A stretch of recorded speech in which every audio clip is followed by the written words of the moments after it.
오늘 관음제일이라 관세음보살님을 관세음보살님 전에 공양 올리는 것은 당연히 하는 거고, 지금 여러분들이 관음전 앞에 공양을 올렸어요. 공양 올리는 것뿐만 아니라 관음보살님을 또 찬탄하고 존중하고 하셔야지 더 기도가 원만해지게 돼요. 우리 보통 많이 독송하는 신묘장구 대단하니 나모라 다나다라 야야 남마갈려 바로기제, 이게 도대체 무슨 뜻일까? 뜻을 모르고 이렇게 독송을 해도 아무 상관이 없어요. 이렇게 진어는 해석을 하지 않고 독송만 하는 것만 해도 충분하다라고 그렇게 늘 이야기를 하죠. 때로는 어떤 경우는 이제 그 뜻이 의미를 방해하는 경우도 있을 수 있어요. 수행을. 그래서 이제 주문은 따로 해석해 주지 않고 그냥 주문만 막 독송을 해요. 그러나 우리도 중생인지라 이제 우리 전문 수행을 할 건 아니잖아요. 기도를 통해서 내 마음을 바로잡고 이 마음의 행복의 정도만 참 행복해졌으면 좋겠다. 그리고 우리 살아가면서 좀 잘 됐으면 좋겠다. 이 정도만 할 때는 뜻을 아는 것도 좀 나쁘지 않습니다. 좋아요. 오히려 뜻을 알면 내가 이제 나무라다나다라 할 때마다 그런 마음을 또 가질 수가 있거든요. 그리고 나무라다나다라는 삼보에 귀합니다. 삼보에 귀합니다. 나무라다나다라가 성스러운 관자재보살 대비존께 귀합니다. 나마갈랴 바로기제 세바라야가 바로 성스러운 성관자재보살께 귀합니다 라는 의미를 가지고 있어요. 그리고 모든 어려움에서 지켜주시고 구제해 주시는 자비로운 관세음보살님께 귀합니다. 이렇게 이제 기도의 마음이죠. 모든 어려움에서 구제해 주시는. 그리고 의지하고 찬탄하옵니다. 내 이제 마음을 되새겨 성스러운 관자재보살님을 찬탄합니다. 청경존이신 관세음보살님의 참마음의 찬가를 암송합니다. 이 청경존은 이제 맑은 이제 목경자인데, 공경할 공자라고도 하고, 목경자인가 막 그런데요. 푸른 목을 가지신 부처님, 관세음보살님. 이것은 인도적인 의미인 것 같아요. 그냥 훌륭하신, 존귀하신 관세음보살님께 참마음의 찬가를 암송합니다 라고 이렇게 하는 게 낫고요. 모든 이익을 성취하시는 훌륭하시며 누구도 이길 수 없고 중생의 삶을 청정케 하시는 관세음보살께 귀합니다. 일체의 시원, 처음이죠. 시원이 모든 존재의 근원이신 광명존이시오. 빛으로 가득한 존자이시오죠. 광명이 지혜존이시오. 세간을 초월하신 존귀한 분이시오. 피한 세계로 우리를 인도하실 관세음보살이시오. 모두 다 보면 관세음보살님을 찬탄하고 관세음보살님께 귀한다는 이야기로만 가득해요. 그러니 우리가 나무라다나다라야 나마갈랴 바로기제 세바라야 모지사다바야 마하사다바 이렇게 할 때마다 관세음보살님을 찬탄하는 또 귀의하는 이런 말씀들이구나. 그리고 피안의 세계로 우리를 인도하시는 또 마음의 진언을 기억하소서 마땅히 해야 할 바를 실행하소서. 관세음보살님이 마땅히 해야 될 바는 관세음보살 하는 사람에게 가서 구제를 해주시는 거죠. 우리 중생을 구제해 주시는 게 해야 될 바잖아요. 그리고 부처님한테, 관세음보살님한테 청하는 거예요. 당신의 큰 원을 기억하소서. 그 말은 저를 좀 봐주세요. 제 소원을 들어주세요. 라고 하는 말입니다. 그러니까 내 소원 들어주세요 하는 말보다는 당신의 원력을 기억하소서 라고 훨씬 더 멋있잖아요. 보면. 실제로 그렇게 찬탄을 하셔야 되고요. 성취케 하소서. 허공에 논이는 분이시오. 이 성취라는 것은 내 소원 성취뿐만 아니라 세계 성취죠. 세상이 평화롭고 아름답게 관음보살께서 장엄을 해주소서라는 게 성취케 하소서, 성취케 하소서. 그러면 당연히 내 것도 잘 되는 거잖아요. 허공에 논이시는 분이시오. 허공 곳곳에 다투지 않은 곳이 없는 분이시잖아요. 그래서 허공에 논이시는 분이시오. 위대한 승리자시오. 모든 번뇌를 끊으신 분이시기에, 스스로 자기 자신을 이기신 분이시기에, 팔만대장경을 다, 법문을, 불도를 다 이루신 분이시기에, 그래서 위대한 승리자라고 하는 거예요. 우리 내 삶의 성공과 실패, 각자마다 기준이 있겠죠. 내가 자리를 잡고, 돈도 이 정도만 이 정도 벌었으면 됐고, 또 뭐 이렇게 애들도 이 정도 컸으면 됐고, 그럼 나는 성공한 사람이다 라고 하는 것은 세속적인 생각이죠. 우리 불자들은 이제 부처님 가르침을 받아서 모든 기준이 바뀌어야 되죠. 물자로서 성공한 사람은 내가 나이가 들었음에도, 몸이 아픔에도 귀찮아하지 않고 절에 가서 부처님 전에 공양을 올리려 하고, 기도하려 하고, 또 저렇게 기침 감기할 때 감기할 때조차 부처님을 찾고, 나무 관세음보살, 나무 관세음보살 이렇게 생각하는 이 사람이 성공한 사람이요. 그 가정에 뭐 새빵을 살든 아니면 뭐 쌀이 떨어졌든 관계없이, 자식이 아직 취업을 못했던 관계없이 그것에 울고 불고 할 게 아니라 세상에서 무상심신미묘법, 위 없이 가장 높은 법을 내가 만났음을 스스로 기뻐하고, 죽기 직전까지 염주 돌리면서 나무 관세음보살 하면서 숨을 거두는, 이것이 승리한 삶이라고, 이것이 성공한 삶이라고 해야 되죠. 그리고 아름다운 노후라는 게 그런 거죠. 연세가 많아지면 이제 관절이 다 고장이 나고 귀가 안 들려요. 그래서 누구랑 같이 대화를 하려고 해도 대화가 안 돼. 그러면 점점 말이 없어지면, 대화가 없어지면, 말이 없어지면 스스로도 이제 위축감이 더 커지고, 그 삶이 너무 외롭고 막 이랬습니다. 우리가 다 겪어야 될 일이에요. 나중에 안 보이고 안 들리고 막 이래야 돼서, 그럴 때 이제 골방에 앉아가지고 이렇게 얼마나 답답하겠어요. 그러나 우리는 불법을 알아서 그런 상태조차 지겨워하지 않고 외로워하지 않고 나무 관세음보살, 나무 관세음보살 이렇게 기도할 수 있잖아요. 이것이야말로 성공한 삶이죠. 그런 정신이, 그때까지도 그렇게 할 수 있는 정신이면 이 사람의 이제 이렇게 늙어가는 모습은 누가 봐도 아름다운 모습이 될 수가 있죠.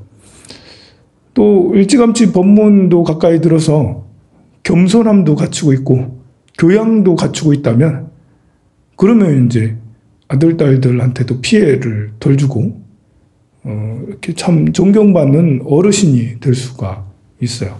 그냥 기도만 열심히 한다고 존경받는 거 아니에요. 보면 스님도 기도만 열심히 한다고 존경받는 거 아니에요. 기도는 열심히 하는데 행실이 이제 말을 함부로 하고, 말을 이제 험하게 하고, 행동이 이제 삐뚤빼뚤하면, 수행은 열심히 하는데 말과 행동을 잘못하는 스님도 있거든요. 보면. 그러면 이제 인정을 크게 못 받죠. 저래가지고 무슨 수행자야 이러면서. 저래가지고 무슨 절에 다녔다라고 할 수 있어 라고, 절에 다니는 사람이 왜 저래? 라는 그런 말 듣기가 딱 좋죠. 그래서 불자라면 교양을 꼭 갖추고, 절에 다니면 다닐수록 교양이 점점 높아져야 돼요. 교양이라는 것은 뭘 배우려고 하는 것에서 교양이 쌓아져요. 자꾸 듣고 스스로를 가다듬고, 듣고 스스로를 가다듬고 자꾸 배우려고 하는 것에서 사람들의 뇌는 배우려고 하는 그 성질이 사람이 그 겉으로 보여질 때 지적인 모습으로 보여지게 되고 그리고 이 교양이 있어 보이게 되는 겁니다. 그래서 수행은 기도는 또 기도대로 열심히 하되 불교 TV도 요즘에 잘 나오잖아요. 자꾸 법문을 들으려고 하고 눈이 안 좋고 이렇게니까 책은 잘 안 읽어지니까 법문이라도 자꾸 듣고 또 독송 같은 것이 굉장히 좋아요. 법화경 독송 같은 걸 계속 하다 보면 자기도 모르게 이 말하는 말투나 이런 것이 좀씩 교정이 돼요. 그래서 부처님 경전을 자꾸 막 독송을 하면 건강도 건강해지지만 말투가 이제 부처님 경전식으로 말을 조금 이제 변하게 되기도 해서 소리내서 독송하는 건 굉장히 중요합니다. 계속해서 보면 도와주소서 번개를 지니신 절대자시여. 우리가 관음보살을 대할 때 기독교인이 하나님을 대하듯이 하는 것과 다르지 않아요. 똑같아요.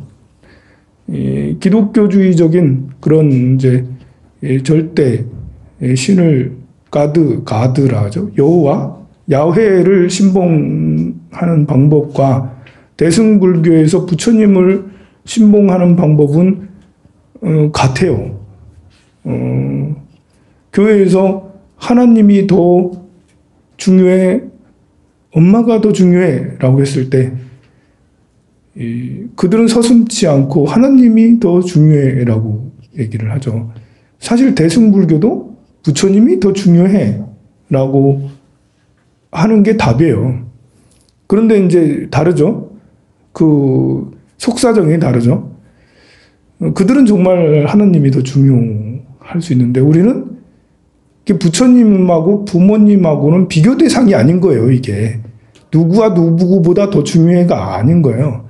부처님을 더 중요하게 여긴다라는 말은 아버지 어머니도 부처님이를 아버지 어머니도 부처님이에요. 그들은 아버지 어머니가 하나님이 아니잖아요. 하나님의 아들 종속 정도지. 우리는 형제도 하나님, 형제도 부처님이고 아버지 어머니도 부처님이에요. 그래 같은 대상을 가지고 누가 더 중요해라는 말은 의미가 사실은 없죠. 그래도 대답은 부처님이라는 거예요.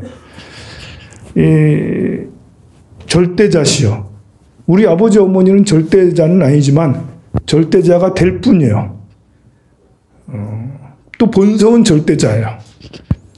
나는 절대자가 아니지만 나는 절대자가 될 사람이죠. 여러분도 절대자가 될 사람이죠. 절대자는 아직 아니에요. 아직 뭐 늙음도 아직 이겨내지 못하고 있는데 뭐 아픔도 그 감기도 이겨내지 못하고 있는데 뭐 아직 절대자가 아니잖아요. 절대자가 될 사람이에요. 우리가 무시하지 말아야 될 네 가지가 있는데 독사는 아무리 어려도 무시하면 안 되고 불씨가 아무리 작아도 무시하면 안 되고 왕자가 왕이 아직 어리더라도 왕자가 아무리 어리더라도 무시하지 말아야 된다. 그리고 수행자가 이제 막 출가했다고 해서 무시하지 말아야 된다. 이 네 가지를 부처님께서 경전에서 설법을 하셨어요. 왜냐하면 수행 금방 출가했다 하더라도 언제 부처가 될지 모르잖아. 반드시 부처가 될 사람이에요. 여러분들도 마찬가지예요. 지금은 미혹한 중생이지만 다 부처님이 될 사람이에요. 나도 그렇고 너도 그렇고 모두도 그래요. 길거리에 이렇게 술 먹고 막 주정을 부리는 이런 사람도 우리 무시하지 말아야 돼요. 그들도 부처가 될 사람들이죠. 노숙을 하는 사람도 뭐 이번에 사형 선고를 받은 사람도 있더라고. 뭐 조두순 같은 이런 사람도 이런 사람도 무시하지 말아야죠. 부처가 될 사람들이에요. 어찌 사람뿐이겠어요. 지나가는 강아지도 나르는 새도 모두가 부처가 될 중생들이죠.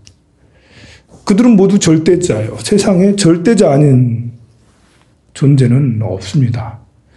이 강한 신념을 가지고 있어야 돼요. 그것이. 나도 절대자가 될 사람이다. 어떤 일이 있어도 꿀리지 않을 수 있어요. 누가 나를 무시해도 내가 돈 없어도 떳떳할 수 있는 것은 내가 절대자가 될 사람이기 때문에 내 가슴은 절대자이기 때문에 내가 생긴 건 키 작고 못생겨도 그래도 꿀리지 않을 수 있는 것은 지금 이렇게 내 모습이 키 작고 못생긴 건 방편으로 나온 거야. 이렇게 수행하려고 일부러. 전생에 원을 세워가지고 내가 내 생에는 키 작고 못생겨야지. 그래가지고 그렇게 원을 세워가지고 이 생에 내가 키 작고 못생긴 거야. 하면서 이제 그 충분히 일리 있어요. 장애를 가진 경우도 마찬가지죠. 뭐 보통 그냥 이제 평범한 사람도 장애를 가지고 있는 경우들이 있어요. 또 실제로 보기에도 장애를 가진 사람들도 있어요. 그 사람들이 모두 다 불교를 잘 믿어야 돼요. 장애를 가진 사람도 마찬가지예요. 내가 전생에 원력이 엄청 셌는갑다 하면서 원력이 엄청 세가지고 내 생에는 눈이 안 보여야지. 내 생에는 귀가 안 들려야지. 내 생에는 뇌성마비 정도로 해야지 하면서 그렇게 원력을 세워서 이 생에 왔을 때 그런 장애를 가졌다. 부끄러울 게 아니다. 나는 지금 수행 중, 장애 수행 중, 가난 수행 중, 이렇게 가난하고 못생기고 뭐 키 작고 이런 것들도 내가 원력을 세워서 내 스스로 선택한 것이다. 그런지 안 그런지는 모르잖아요, 아무도. 그걸 뭐 증명서가 있는 것도 아니고 그렇게 생각을 하세요. 그것이 또 이렇게 우리 부처님의 가르침하고 맞아요. 또 법화경의 말씀도 보면 이 원력을 세워서 이렇게 다시 원생으로 법화경 부처님이 그렇잖아요. 원생이잖아. 부처님은 이미 수만 급 전에 성불을 하셨어요. 이미. 그런데 시달타 태자로 인도에서 태어났죠. 그리고 출가를 하고 고행을 하고 그 모두가 방편이라고 했어요. 중생들을 제도하기 위한 방편이라고 하셨죠. 우리는 아직 깨달음을 얻지 못했지만 그리고 수행도 그렇게 베스트 수행자가 되지 못하고 게으른 그냥 절에도 다녀도 그냥 가방끈 겨우 이제 잡고 이제 다니는 이런 거지만 사실은 아니다. 본래는 큰 원을 세워서 사바세계에 이렇게 어리석게 사는 모습을 보여주기 위해서 내 스스로도 이걸 닦기 위해서 이렇게 왔다라는 원력을 세워서 왔다라는 생각을 꼭 가지시기 바랍니다. 과거는 변하지 않는 것 같죠. 과거는 정해진 것 같죠. 안 그래요. 과거도 변할 수 있어요. 내가 어떻게 생각하느냐에 따라서 과거가 변할 수 있어요. 이미 이제 이렇게 행동을 했다 하지만 똥을 똥으로 보지 않고 먹이로 볼 수도 있잖아요. 과거에 똥을 쌌어. 아이 더러워라고 할 수 있지만 지금 생각은 더러워야. 근데 부처님 말씀을 들어보니까 똥도 먹는 거네. 심지어 맛있다네. 그러면 내가 과거에 똥 싸놓은 게 되게 좋은 거구나. 행복한 거구나 라고 하면 그 다음부터는 과거의 작용이 전에는 그 과거에 구린내나는 것이 내 삶까지 구린내 나게 만들었는데 그때부터는 과거에 똥 싸는 것이 오히려 지금 이제부터는 좋게 작용이 돼요. 모든 경험들이 다 과거의 경험들을 어떻게 소화하느냐에 따라서 성자도 될 수 있고 정신병자도 될 수도 있어요. 극복하기 어려운 것들도 있겠죠. 뭐 요즘에 어제 텔레비를 보니까 5.18 때 이제 집단 성폭행을 당했다고 그래서 스님이 됐다 하더라고요. 그 비구니 스님이 되셨대요. 집단 성폭행. 23살 때 당해서 한동안 이제 그 정신병원에 이렇게 오가기도 했는데 그러다가 출가를 하셨다 하더라고요. 그 스님께서는 필시 그 이후에 극복을 하셔서 더 단단한 마음을 가지게 되지 않았을까 그러길 기도하고 그러길 희망하고 그래 됐으면 좋겠어요. 오히려 과거의 그런 잊지 못할 굉장히 큰 아픔, 누구도 그런 것을 극복하기는 어렵죠. 그런 큰 아픔 때문에 출가도 하셨는데 불법을 제대로 배우셔서 그 아픔이 승화돼서 오히려 깨달음을 가는 이제 계단이 될 수 있는 그런 것이 되면 좋겠어요. 능히 그렇게 될 수 있어요. 출가하고 나면 과거가 이제 바뀌는 거죠. 그냥 세속에 살면 집단 성폭행이 정말 평생토록 이렇게 내 삶을 망가뜨리는 그런 끝없이 영향을 받잖아요. 그 영향을. 그러나 출가해서 그로 인해서 중생의 아픔을 경험해봤고 중생의 아픔이 이렇게 처절한 것이었구나라는 것을 깨닫고 중생을 제도하겠다는 원력을 세워서 한다면 그걸 딛고 일어선다면 그것이 오히려 그런 일은 있으면 안 되겠지만 오히려 그 스님에게는 오히려 발판이 될 수가 있는 거죠. 내가 이것까지도 이렇게 했는데 라면서 그러니 과거가 바뀌는 거죠. 과거는 정해져 있다고 생각하지 말아요. 과거는 내가 지금 어떻게 기억하고 어떻게 느꼈냐에 따라서 계속해서 변할 수가 있어요. 그러다가 또 이제 그 생각이 또 오염돼서 또 그런 경험들이 또 나를 막 압박해오고 나를 정신적으로 힘들게 할 수도 있겠죠. 그래 되면 안 되겠죠. 그렇게 되지 않기 위해서 끝없이 정진하고 노력하고 수행을 해야 될 것입니다. 심요장구 대단하니 해설을 끝까지 다 하려고 했는데 반밖에 못했네. 이런 더 말씀을 드리고 싶지만 중요한 뜻을 전달을 했기 때문에 또 이렇게 더 길게 하면 귀찮잖아요. 싫잖아요. 그죠? 공양 맛있게 드십시오. 성불하십시오.